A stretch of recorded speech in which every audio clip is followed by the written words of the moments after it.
দোয়া শিখিয়েছেন। আমাদের অনেকে ঋণের বোঝায় জর্জরিত আছে না নাই? এদিকে কেউ আছেন? থাকলে হাত তোলার দরকার নেই, থাকলে এই দোয়াটা পড়বেন।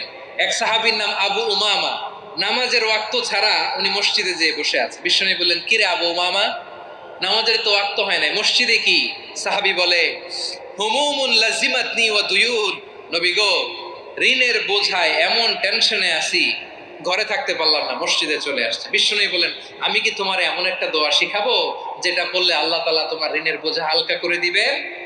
আবু উমামা বললেন, ইয়া রাসূলুল্লাহ, অবশ্যই শিখাবেন। বিশ্বনবী বললেন, তাহলে তুমি পড়বা, আল্লাহুম্মা ইন্নী আউযু বিকা মিনাল হাম্মি ওয়াল হাযান ওয়া আউযু বিকা মিনাল জুবনি ওয়াল বুখল ওয়া আউযু বিকা মিন গালাবাতিদ দাইনি ওয়া কাহরির রিজাল।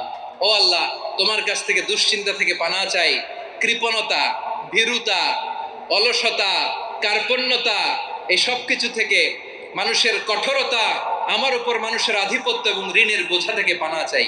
এই দোয়াটা যখন বিষ্ণুনবী শিখাই দিলেন, আবু উমামা বারবার এই দোয়া করেন, আল্লাহুম্মা ইন্নী আউযু বিকা মিনাল হাম্মি ওয়াল হাযান ওয়া আউযু বিকা মিনাল আজজি ওয়াল কাসাল ওয়া আউযু বিকা মিনাল জুবনি ওয়াল বুখল ওয়া আউযু বিকা মিন গালাবাতিদ দাইনি ওয়া কাহরির রিজাল।